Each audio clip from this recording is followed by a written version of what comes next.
Master working there. Start here.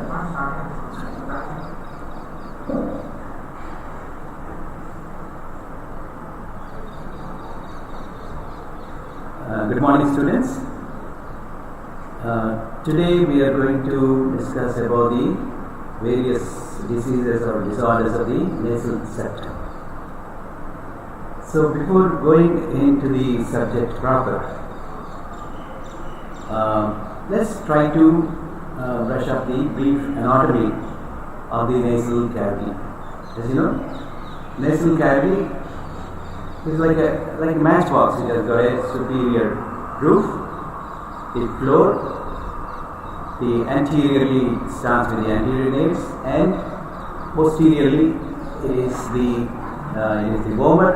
The posterior, the choanae, and then you have the lateral wall, which is a little complicated, and we have seen various bones and the turbinates, and the medial wall of the nasal cavity is the septum. Actually, the nasal cavity is divided into two almost nearly equal parts by the nasal septum.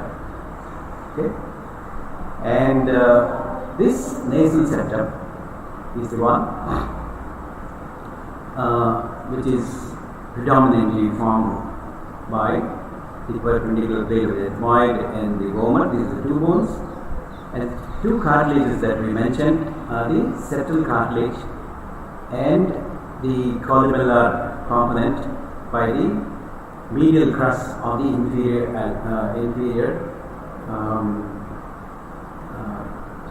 the cartilage of the ala. So let us try to understand how this septum is formed and the various problems that can arise because of the abnormality of this nasal septum, the mucous membrane covering that, and also the blood vessels and the nerves. And here we should mention that the septum is the one which separates, as I told you, the nasal cavity into two almost equal halves. But sometimes there are certain variations that occur and which create some problems. Either these problems may be either congenital or sometimes the traumatic or the inflammatory conditions or various infections, either acute or chronic infections. Now, the septum is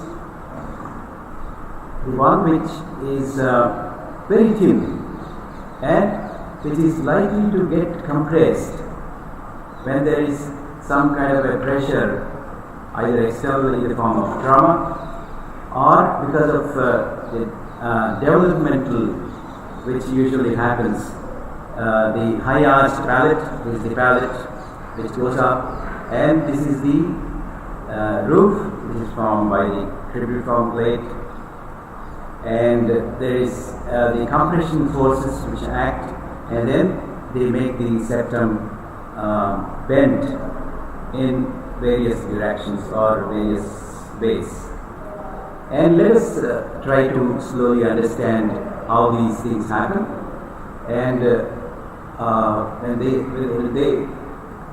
there is a deformity of the nasal septum, the various clinical signs and symptomatology it produces, how it interferes with the normal physiology of the nasal cavity as such. Now, briefly we have mentioned in the last class that the function of the nasal cavity is, of course, is the passage, breathing passage, in and out, the inspiration and expiration. Then, of course, the sensation of smell, Then you have the important functions, the air conditioning, that is the humidification and filtration. Humidification and also the temperature regulation. And another function being the filtration. So the predominantly the humidification and temperature regulation is dependent on the amount of the surface area of the mucous membrane, which is increased particularly on the lateral side of the nasal cavity by the sternate which project into the nasal cavity. With this brief background, let us go into the nasal septum proper, the anatomy. And it consists of three parts. The first part is the columellar septum, which is formed by the medial crust of the inferior alveolar, ala of the nasal cavity. Now this is the one, okay, and it has got a medial crust, and the medial crura from both the sides, they are the ones which form the columellar septum. Then you go to the second part, which is called the membranous, which is just behind the columellar part, and this is in between the columellar part and the nasal septal cartilage proper. And it's a small area which is covered by the skin on either side. So there is no cartilage or there is no bone there. It is called the membranous septum. And that is what.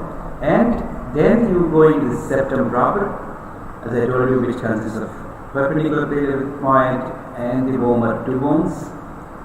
And to some extent, these bones are being supplemented by small contributions from the rostrum of the sphenoid, the maxillary crest, the palatine crest, then you have the frontal crest and the nasal crest. Now these are small contributions of the bony part to the bony septum. Then you have, as I told you, the quadrilateral cartilage of the nasal septum, and which is like that, and of course this is the columellar part.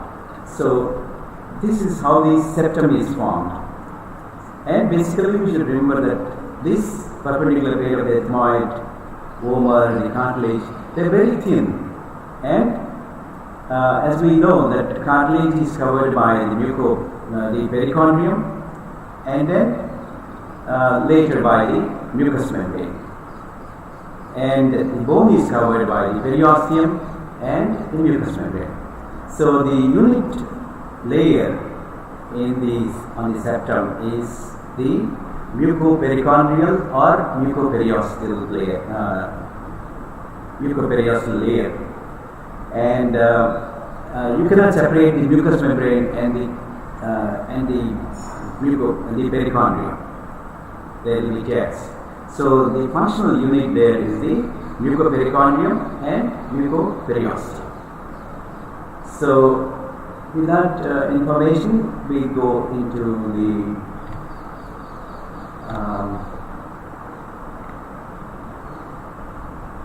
this is our perpendicular plate of the ethmoid, the vomer, septal cartilage, and medial crust of the lower alar cartilage.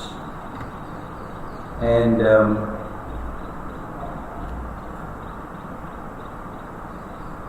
we should remember that the outer part of the nasal cavity, which is projecting from the face, is called the nasal pyramid.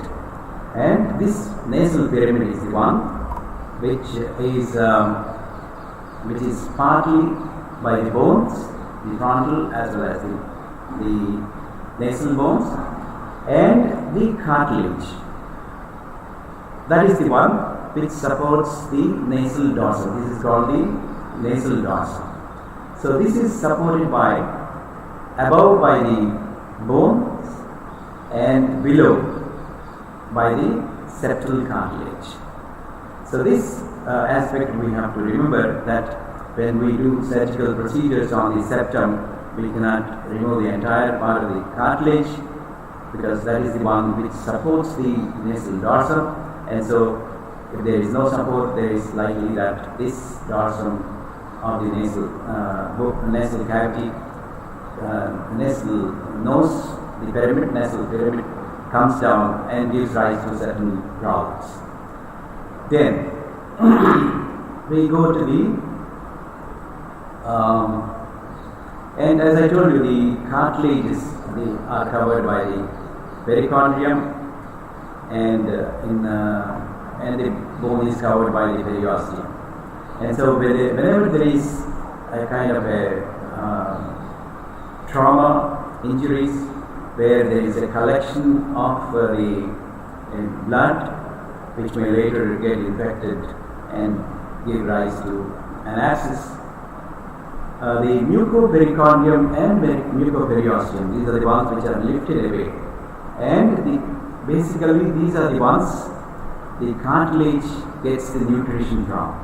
So when the mucoperichondrium is elevated on either side, the cartilage suffers the nutrition, and so the cartilage becomes weak, and then it gets destroyed. Then, so the septum, as I told you, this is the one, the cartilage is part of the septum, which is present anteriorly, okay, and is the one which gives support to the nasal pyramid or the dorsum. Then we come to the blood supply, which we have already discussed. The blood supply is from the external carotid system and the internal carotid system. From the internal carotid system is the ophthalmic artery, which gives rise to two branches. That is the anterior ethmoidal and the posterior ethmoidal, which pierce the lateral wall of the nasal cavity, come into the nasal cavity in the roof, almost there, and then travel, and then once again go into the intracranium, and through the cribriform foramina, it comes onto the septum, and similarly the posterior ethmoidal. These are the two branches which are branches of the ophthalmic artery, which is in turn a branch of the internal carotid system. Then we go to the major part of the nasal cavity, is supplied by the sphenopalatine artery, which is a branch of the maxillary artery, and this is mostly the posterior part and the central part, and the greater palatine artery, which is another branch of the maxillary artery, which travels in the roof of the palate and then comes into the nasal cavity through a foramen called a incisive foramina, and then supplies the anterior part of the septum. Then another branch, which is the facial artery, which is a branch of the external carotid system, runs anteriorly like that, and then gives rise to a branch called superior labial artery. And from the superior labial artery, as it comes close to the septum, it gives up a branch to the nasal septum. So all these blood vessels in the anterior part of the nasal cavity on the septum, they form a kind of a plexus which is vulnerable for injuries anteriorly, particularly in children who have the habit of doing nose picking. So that is the importance of the blood supply of the nasal septum. These are the various blood vessels which take part in the distal bags or little area, which is situated in the anterior part, just behind the mucocutaneous junction. Now then we come to the nerve supply of the septum. General nerve supply is the B1, the ophthalmic branch of the anterior ethmoidal nerve. Then you have the olfactory epithelium, which is present in the superior part of the almost at the roof level, which is the special sensation, and how they pierce through the cribriform plate and join the olfactory bulb and then olfactory tract, which we have already discussed. And the other branch is the nasopalatine nerve, and which is coming from the sphenopalatine ganglion, which supplies the autonomic nervous system, that is the sympathetic and parasympathetic, supply to the various glands of the nasal cavity, and also to the blood vessels, as I told you last time, the cavernous sinusoids. And then that is about the nasal nerve supply of the septum. Then we come to the disorders or diseases wherein there is a damage or dislocation or an alteration in the anatomy. This is usually the trauma. The trauma, the fractures of the septal cartilage usually occur because of the injuries. And these injuries sometimes are associated with the injuries of the blood vessels of the mucous membrane which is covering that. So that produces epistaxis, whereas if there is an injury like a blunt injury which has not damaged the mucous membrane or the blood vessels there, it is intact mucosa, and that is the time when there is a formation of hematoma, which I told you, which usually gets accumulated between the mucopericardial flaps of the septum on either side sometimes only on one side. We will come to the management and clinical symptomatology later. Now there are two fractures that have been described, the traumatic fractures, the blowout from the front, like the boxers as boxing, or some kind of maybe football players, you will have an impact directly like that. And so this produces a kind of a fracture which is going parallel to the vomer,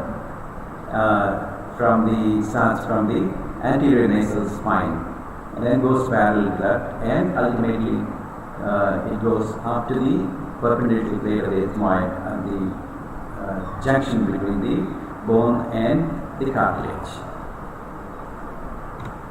Then you have another fracture which is called Chevrolet fracture, septal cartilage, where there is a blow from the inferior, from below, usually the boxing. And this runs vertically from the nasal spine towards the junction of the bony and the cartilaginous part of the nasal dorsal aspect of the nose. So these are the fractures that are described, and the management of these fractures is once you identify there is a fracture there, you just have to, there is a forceps called Ash's septal forceps, wherein you can, if it's a small correction, you can just do like an ironing and then replace them. Or sometimes when there is a fracture or also and dislocated, that means there is some kind of overlapping that is happening.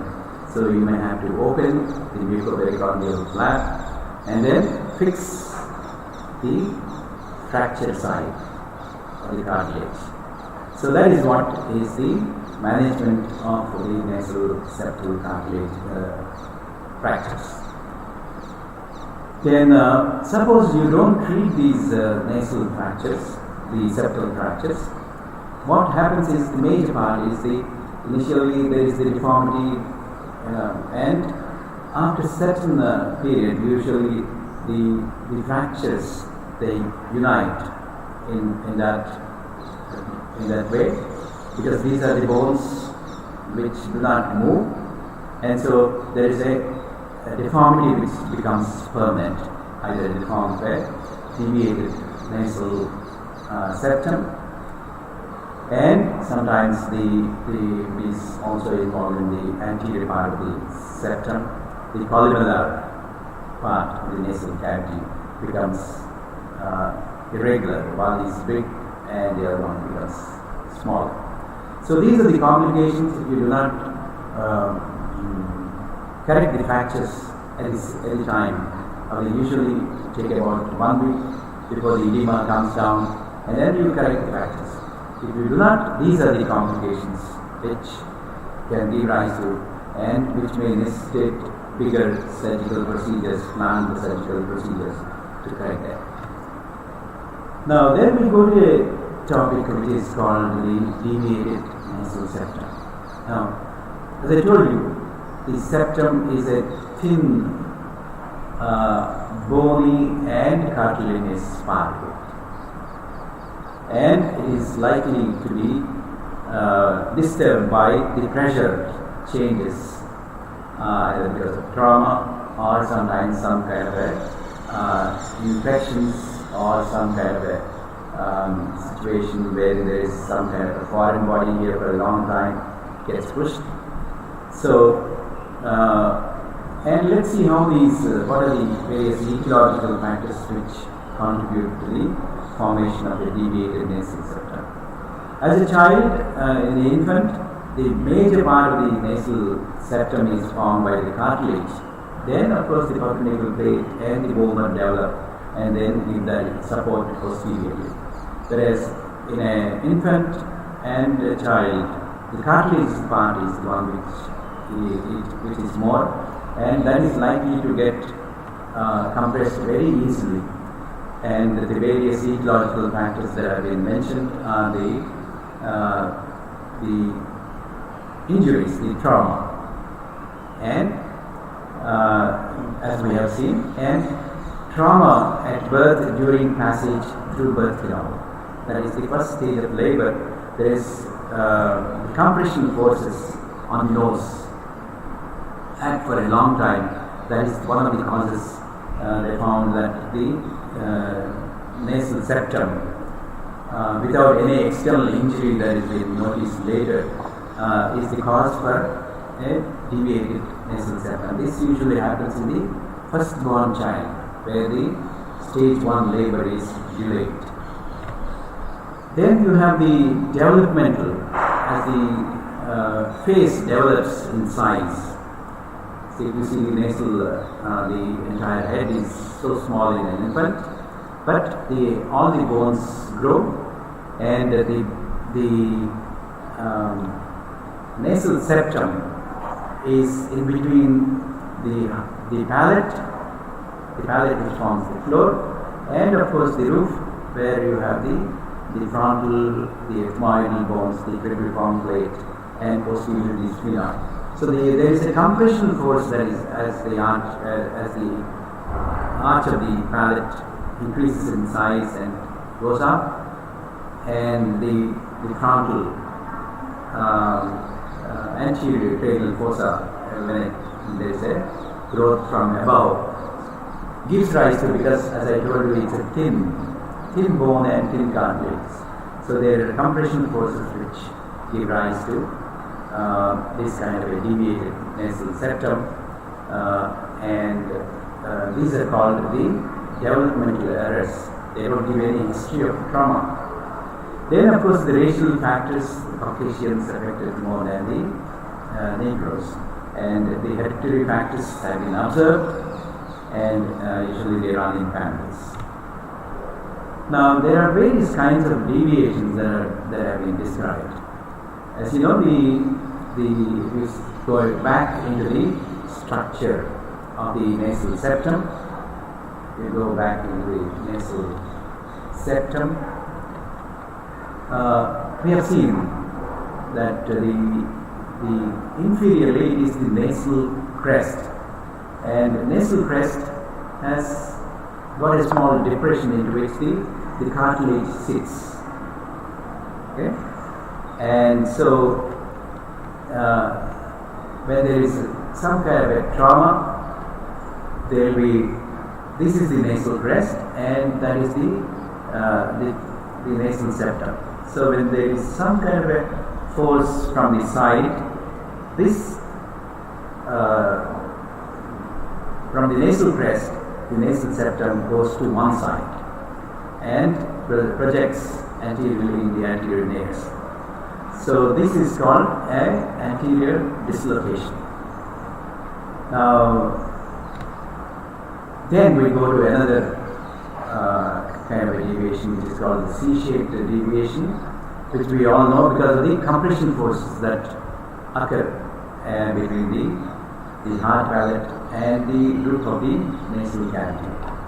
And these compression forces, depending on the pressure, they produce various kinds of deformities, like the C-shaped, sometimes they're S-shaped. If there is a C-shaped C-shaped deviation, there is one side usually is blocked and one side it becomes a little more roomy. Whereas the S-shaped deviation, you find that there is obstruction on both the sides, bilateral nasal obstruction. Then you have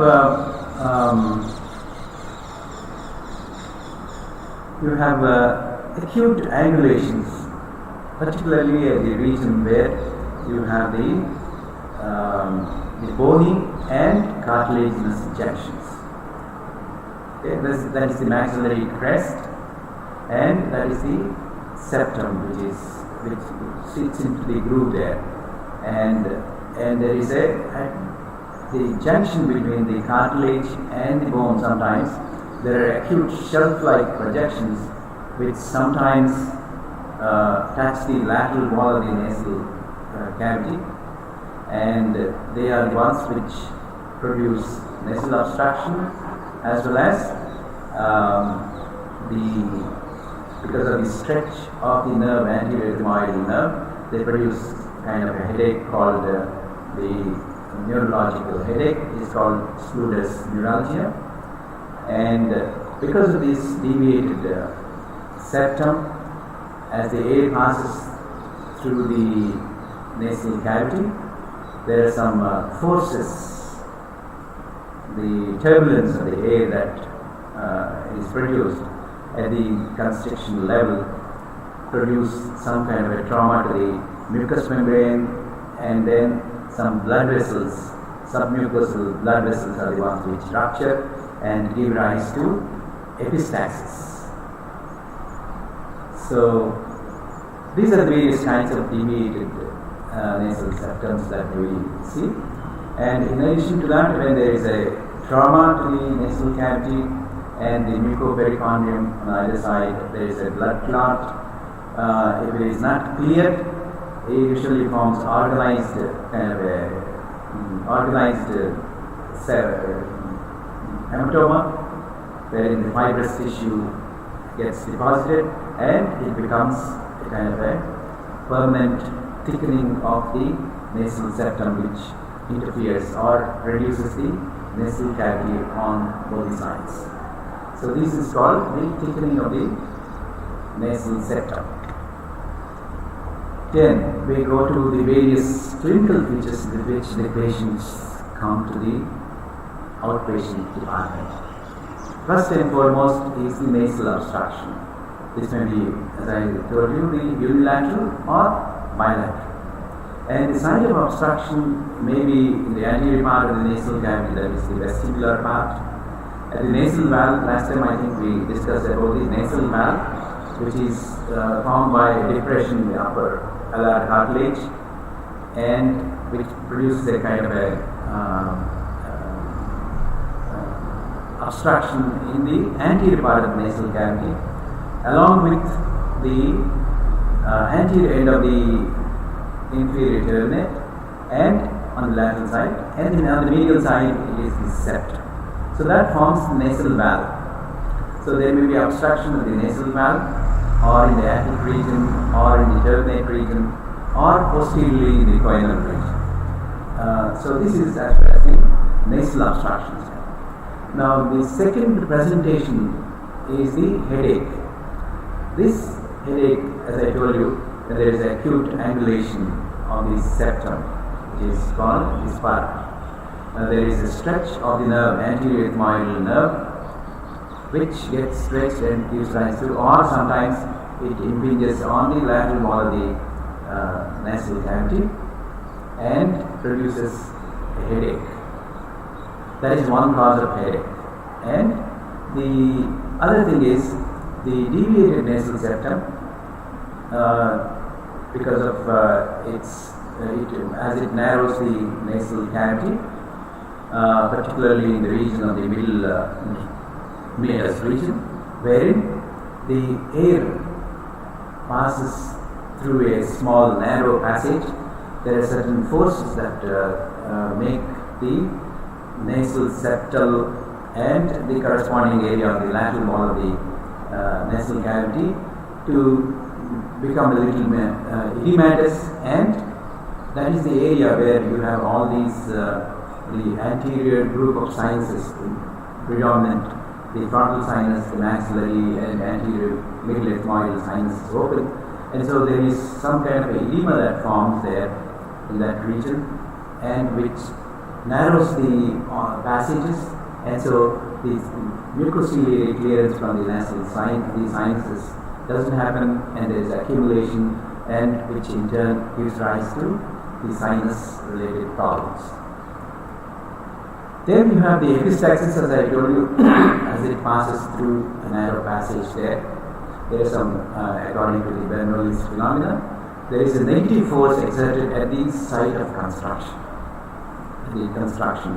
wherein there is a pull of the mucous membrane from the septum or from the lateral wall. And so the submucosal blood vessels are the ones which can rupture and give rise to epistaxis. Or sometimes when the air, as it passes through, produces the drying of these secretions and form what are known as crusts.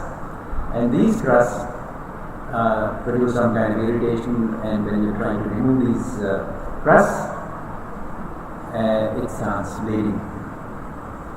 Then, those are the causes of Then we come to another symptom, which is called the anosmia or hyposmia. Anosmia is usually, as we know, that the olfactory epithelium is situated almost at the roof level, almost at the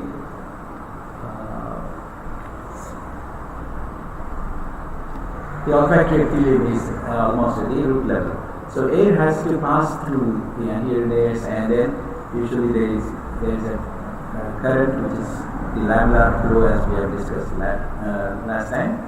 But there are some eddy currents that are produced sometimes because of the projections of the turbinates, and so slowly the air goes into the olfactory region.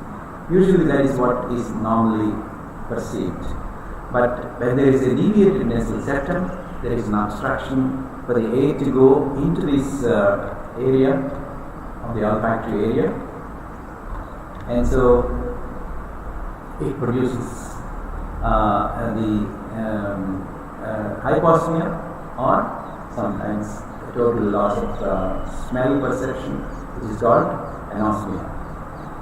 And then the nasal septal deformities are also usually associated with the external deformities, that is, as we said, nasal pyramidal deformities. And because of the deviated nasal septum, the infection rate in the nasal cavity, because the mucociliary clearance is affected, and so they are prone for infections, and these infections are the ones which travel posteriorly into the nasopharynx, where you have the institution tube orifices, from where the infection can go into the miliary cavities. Now, in order to test the nasal obstruction at the valve level, there is a test called Cottle, which was described by Cottle, and this is a simple procedure where you just pull the cheek laterally as the patient breathes quietly, and by this procedure, if the patient is able to breathe better, That means there is test is positive, indicates abnormality in the vestibular component of the nasal valve, which needs the correction. Now this is the gentleman, the doctor, who described the procedure, and his, of course, the contribution is also in the form of he described a line called the Cottle's line, which is drawn from the frontal spine. This is the frontal bone. This is the frontal bone, and that's the nasal spine of the frontal bone. That is the one. So a line drawn from this spine to the anterior nasal spine, which is formed by the maxillary crest. This is the one which divides the septum into the anterior component and the posterior component. We'll come to the significance of this Cottle's line a little later. Then, so the various kinds of deviations and have been described, and people have been the clinical signs and symptoms, the nasal obstruction, anosmia, the bleeding, headache, all these symptomatology which made the surgeons perform. And if you go into the history of the septal surgery, it will be very interesting. Initially, when there is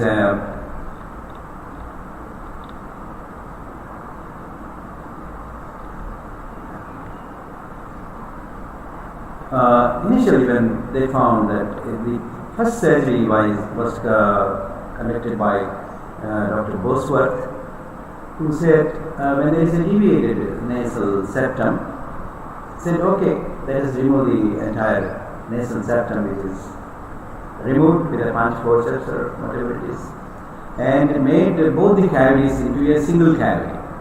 And so there is no obstruction whatsoever, and free air was passing through.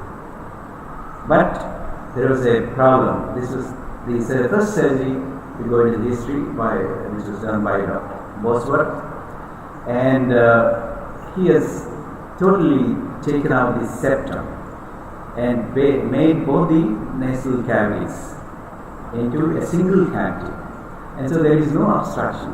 But as we know, the mucous membrane, which is covering the septum, is the one which has got an important function of humidifying and at the same time the temperature regulation, and also the cilia which are there, how it filters the helps in the filtration of the fine particulate matter.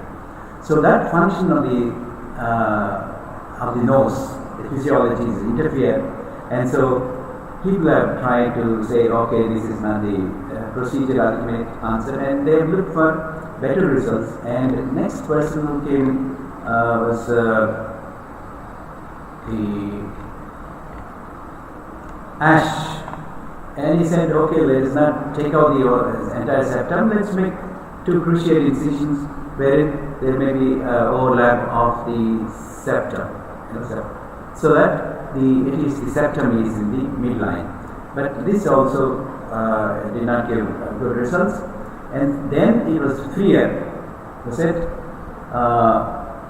instead of taking out the bony and cartilage part of the septum along with the mucous membrane, let us preserve the mucous membrane. So he said, let us give an incision, mucopericardial and mucoperinosal flaps are raised, and the cartilage and the bone, everything has been removed, and the mucous membrane, mucopericardial flaps have been put back again, so that the function of the humidification, the temperature regulation, the surface is preserved. But they found, as we have discussed, the cartilage, the dorsum of the nasal cavity is the one supported by the cartilage and partly by the bone above. So when this was removed totally, there is a fall of the nasal dorsum and gave rise to a kind of a deformity, which also interfered with the inhalation of the air or breathing in of the air. And so because of the drawbacks, then came Killian, who said, okay, let us perform the same surgery, but he has described the submucosal resection in similar way. But the thing is, he said, let us remove the cartilage, which is deviated, all right, but preserve a part of the dorsal strut. See that kind of L-shaped. This is the one which gives the support to the nasal tip, and this is the one which gives support to the nasal dorsum. So he said, let's not remove the entire bone, but we'll remove the deviated part of the nose, nasal septum, but preserve this anterior and the caudal strut, so that the nasal deformity as well as the tip falling down and then blocking the nasal airway is also taken care. Then the problem was, suppose there is a deviation in this part, anterior part of the nasal cavity, there is a deviation in the anterior part of the nasal cavity, you are leaving the cartilage here, and so that gave rise to obstructions. So this kind of a procedure which was described by Killian was not useful, very useful for the septal deviations which are present in the anterior part. Of course, the posterior part, whatever amount of bone that you remove, there is the septal support is there, and so there is no deformity. So posteriorly, that is the reason why we described about the Cottle's line, wherein any deviation which is present posterior to the Cottle's line, you can boldly remove submucosally, and whatever is the amount of bone that you remove, still there is the deformity does not occur. So Cottle was the one who described anything anterior to that, the cartilage and is to be corrected. So when there is a deviated septum, that has to be corrected not by taking out totally, but it is corrected, reshaped, and then put it back in the midline again. So this was described by Pierre and the caudal septum, and replacement once it is taken out and then made into made flat and then replaced back into its position. That was the one which gave the chance to perform surgeries in conditions where there is a deformity in the nasal septum anterior to the Cottle's line. This is called the septoplasty, and this was further improved upon by the septoplasty that we presently do by described by Cottle. So this is what is the history of this nasal septal corrections. And the Killian's incision, we will go into the operative details later in a separate topic, but basically you should remember that you are basically giving an incision to pericardial layer, elevate mucopericardial layer, and you have the cartilage and deviated part of the nasal.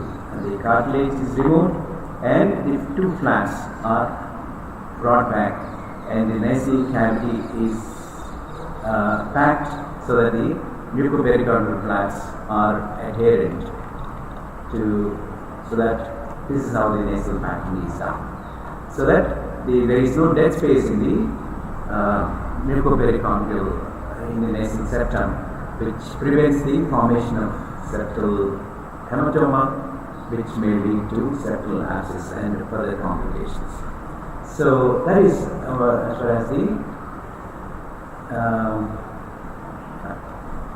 far as the SMR is concerned. Then we come to the septoplasty, which is being performed right now, wherein you remove the crest if it is when there is a acute angulation between the maxillary crest and the cartilage, and the part of the crest is removed, or sometimes small part of the cartilage is removed, so that and it is reshaped and put it back. Then this is what is the present septoplasty concept is concerned. So you elevate the flap only on one side, elevate the flap only on one side, so that the nutrition is preserved from the mucoperioscular and mucopericondylar flap on the other side. And the junction between the bone and the cartilage is removed, dislocated, and a small part of the maybe the perpendicular plate, part of the vomerine bone is removed, and the cartilage is allowed to freely move. This is what is done. Okay? And this cartilage is the one which is mobile, like this, like a flap. And if there is a concavity or a convexity, then you make certain incisions on the cartilage, and reshape them. So you can make incision halfway through in the cartilage, and then push the cartilage. Usually, the cartilage becomes straight, which can be. Some people use some kind of sutures to maintain that shape of the straight shape of the septal cartilage, or you can pack them with the nasal packing. Either earlier we used to have the packing ribbon gauze. Now we have these Merosil compressed gel foam packs, which give enough pressure to the septum, decrease the dead space of the in the septum post-operatively, and also to some extent prevent the adhesions formation. Now we go into the advantages and disadvantages of the SMR and the indications. This is more radical surgery where there is a deviation is removed, and usually there is growth till the age of 17 years, so you cannot do any surgical procedures below the age of 17 years, because it is likely to recur again. And second surgery is always difficult. Then the incision that is given, as we have seen, the Cumulus incision, that's clear, in the mucopericondyal layer. And then, whereas this is a Freer's incision, which is much more anteriorly situated, almost in the mucocutaneous junction. And as we have seen, SMR cannot be corrected where there is a anterior deviation, whereas the anterior deviation can be corrected because you are trying to reshape the cartilage. Now the mucopericondium is elevated on both sides. Here it's only on one side as I described, so that the blood supply or the nutrition to the cartilage is maintained. Then of course the removal of the cartilage is radical. Rhinoplasty incisions cannot combine. This is the surgical procedure advantage, whereas rhinoplasty is the correction of the nasal pyramid, the cosmetic surgical procedures. Revision surgery, as I told you, the cartilage gap can be harvested and complications are common. The complications these are the complications of the nasal surgery. First, any surgery, it is the bleeding. Then you have the septal hematoma, as I told you. There is a collection between the two flaps that have been elevated mucopericondyal flaps. There is a dead space there, and septal hematoma can occur, and there is a accumulation of blood in this space. So to prevent that, what we do is we put nasal packing on both the sides of the nasal cavity so that these mucosal mucopericardial flaps are adherent and there is no dead space there. Then of course the septal hematoma, if it is continuing for a long time, it may organize and form a thickened thick nasal septum, or it may, because blood is a rich medium for the bacteria to multiply, the septal abscess can form a septal abscess. And the septal abscess usually it is the infective stage where you have the mucopericardial and periosteal layers elevated. The cartilage is in between is the one which gets necrosed, and septum also can rupture the mucopericardial flaps on either side and leading to a condition called septal perforation. And of course this we said as a nasal bridge deformity, because if you remove too much of cartilage where there is an anterior dislocation, anterior nasal septal deformity, and retraction of columella, as I said, the columella, the retraction of the columella. This is the columella. So if you maintain this caudal strut, then this columella is intact. If you remove this part, thinking that there is a deviation there, there is a collapse of the columella, a retraction of the columella. And synechia are the adhesions that usually the bridges that form between the lateral wall of the nasal cavity to the septum. And of course the infection, any surgical procedure is the infection. And if you, the roof of the nasal cavity, you have the cribriform plate.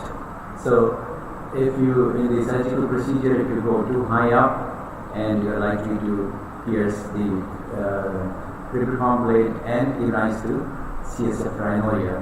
And if you remove too much of the cartilage and the bone, it is only the mucoperiostral and mucopericardial flaps which give rise to a flabby septum, because there is no strong support below.